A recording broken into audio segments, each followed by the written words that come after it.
everybody hear me okay? Yeah. How's everybody doing? Sorry, I'm getting a little nervous, but I'll be fine. So, my name is Patty, and I'm a solutions engineer with Xarian. And I've been with Xarian for 4 years. And for 3 years and a half, I was based in Hong Kong supporting our customers in the other side of the world. And 6 months ago, I moved here and joined the US team. And now I work in our customer success team and help our customers with their projects. So today, I'm going to present on behalf of one of the customers. This was supposed to be a joint presentation by Darius and I. However, unfortunately, Darius wasn't able to make the trip because of jet lagging. This company provides inspection services for the damaged properties, so he has to stay in Michigan first. First, just giving you a little bit background of what Disaster Smart does.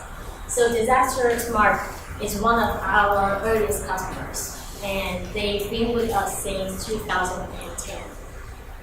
And they are the largest inspection company on the North Gulf Coast.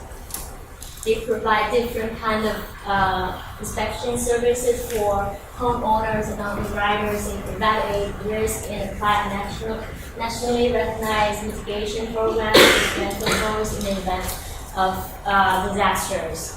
And today I'm going to present a project Darius and I worked on together in the last couple weeks.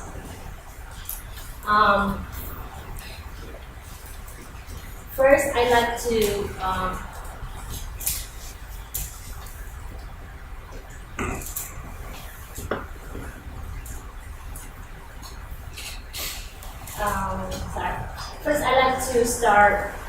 start by talking about how this project started. So it was that one day Darius posted a comment in our website asking if there's a way to calculate the distance between two geo points. And then as his technical coach in the onboarding process, I reached out to him and asked him if he could help. So that's how we started to connect with each other.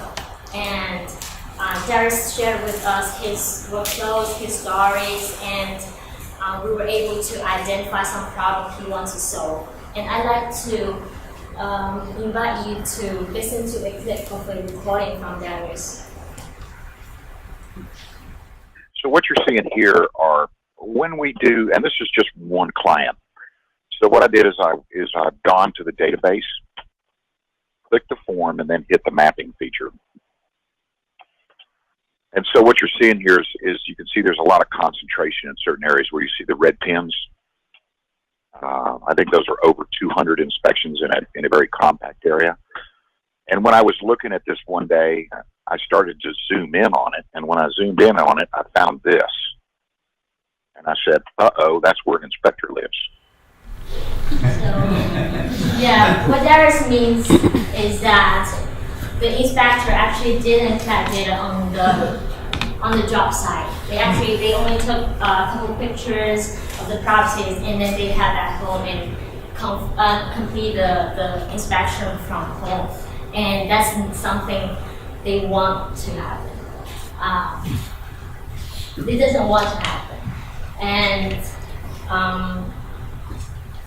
And we were able to identify some other problems Darius wants to solve.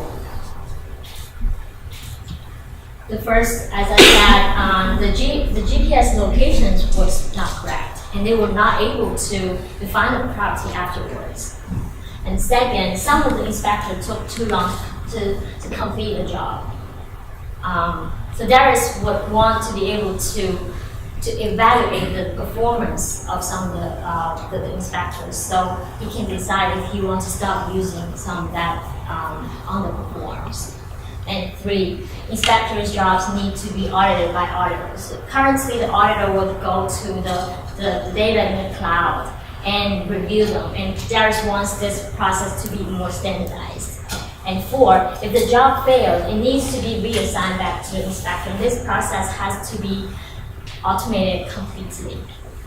And 5, if the job fails, a report shouldn't be generated. Or more precisely, Darius still want the report to be generated for review. However, as those reports are not the final ones that get sent to the client, Darius wants to save some money on that.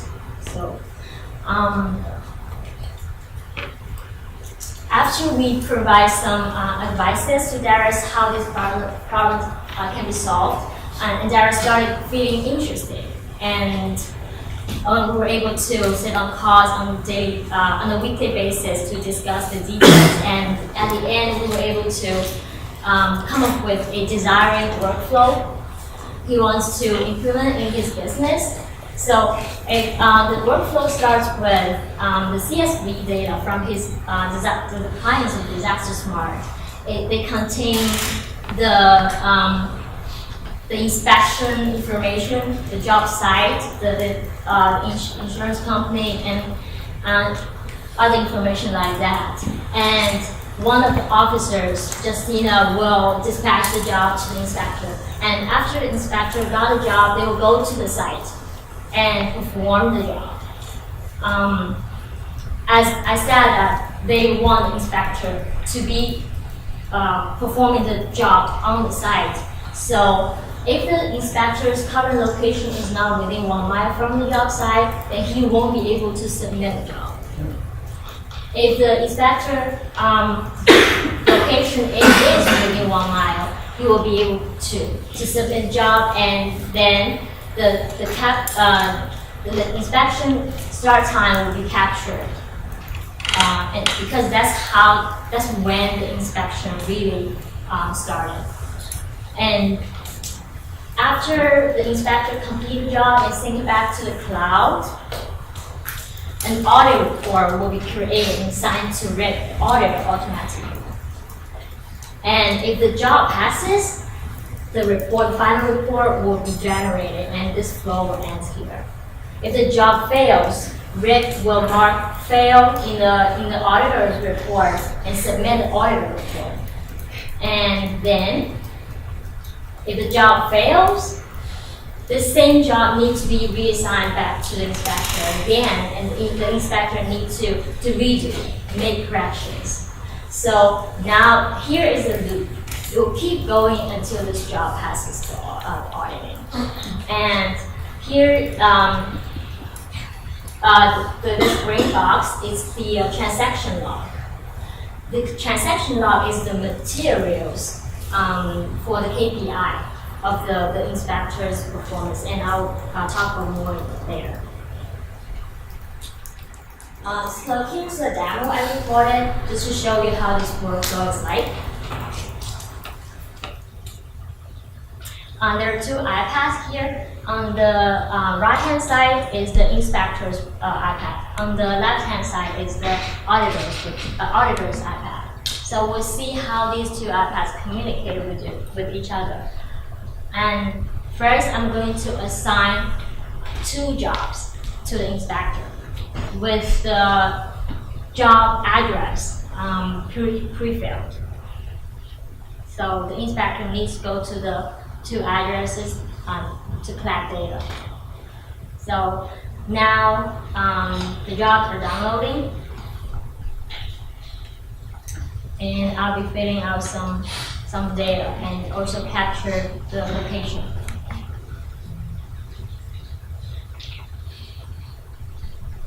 First, I open up one of the record, one of the jobs, and then fill out some information and capture my current location. Then I'm going to go ahead and hit submit and see what happens.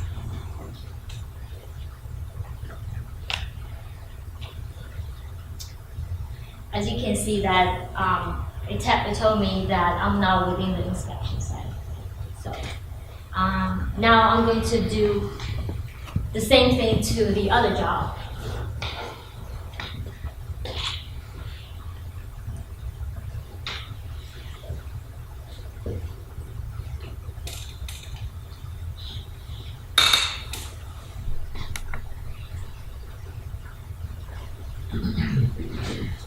Same process, GPS data capture, all the information fill out, and I'm going to try to submit this job to. So this job will allow me to submit it because I was within 1 mile in the I was within 1 mile from the job site. So now I grab the iPad on the right left hand side. As you can see that the auditor got a report automatically, and now pretending that I'm the auditor, and I'm going to open up downloading the audit report form, and fill out audit report. So in the audit report, some of the information were carried over from the inspector's form, like the job address and the insured name, and also some timestamp. And now, let's say that this job has failed, and I'm going to hit fail, and then submit the audit report. What you will see is that on the account on the right, this job, you get another notification because this job has to be reassigned and redone.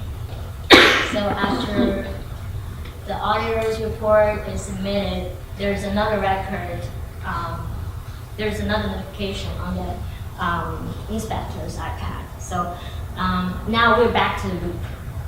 We're back to the beginning of the loop, and this loop will keep going until the job passes. And next, we're going to have a look at what's happening at the back of the scene. So upon the submission of each inspection job, there will be document generated, but these are just task report with the watermark. And this report doesn't consume any merge, which means they are free. It doesn't consume any. Oh, sorry. When I was recording the calendar, it was popping up. So these reports were just tax document, tax report with the watermark at the background. And this report doesn't consume any dollars. Only when the job passes the auditing will a real report get generated.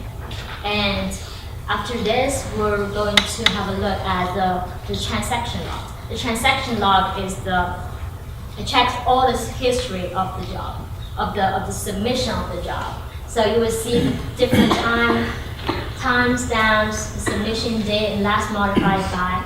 So by this information, you will be able to tell how long the job stays on the inspector's device, and also by how many times a job gets submitted, you'll be able to calculate the average passing rate and other information. So this information will be able to facilitate the decision making.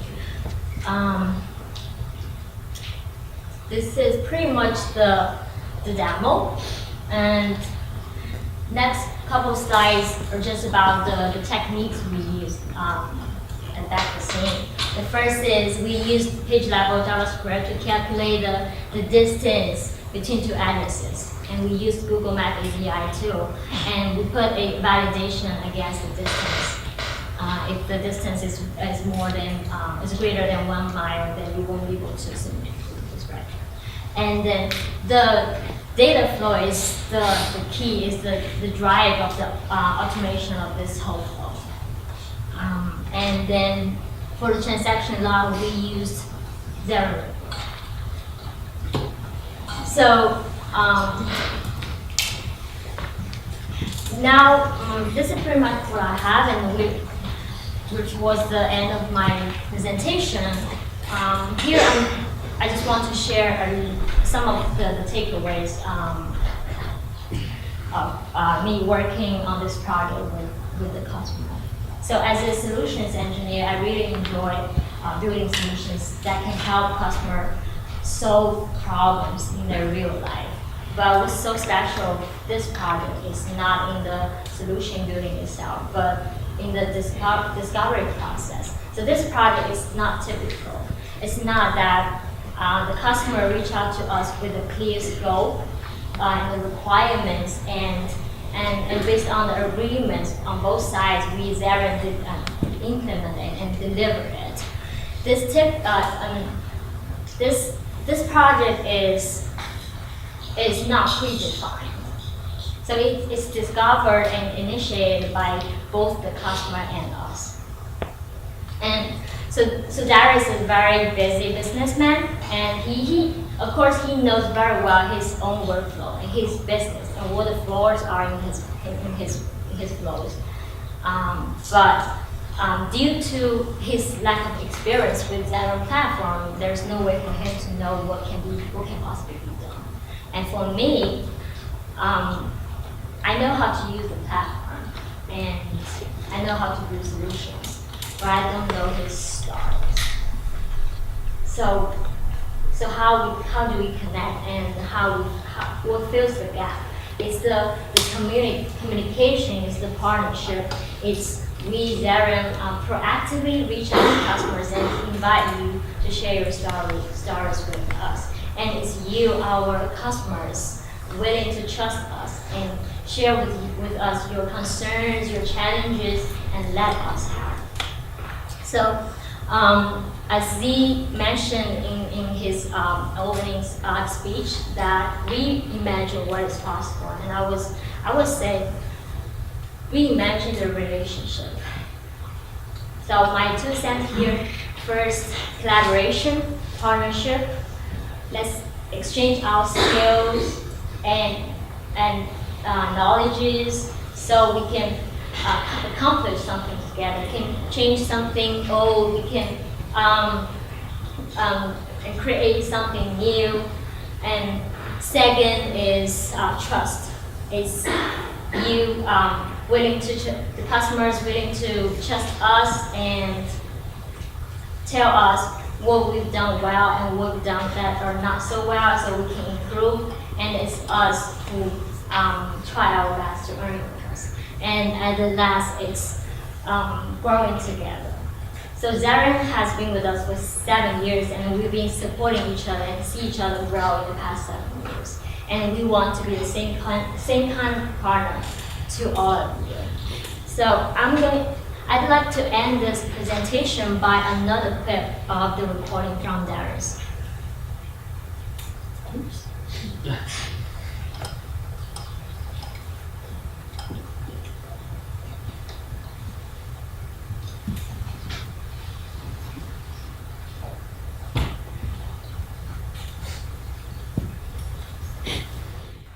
So it's another way that we use iForm as a tool to attract clients and to solve problems for them and move data from the field really quickly. And it surprises me that as many large, multi-billion-dollar competitors that we have, that they're not always able to do this. I mean, it would take literally months for them to build out a process like that, where we could just do it in a matter of days. And I'll be honest, without the iForm team behind us, we couldn't do that. Their support has just been absolutely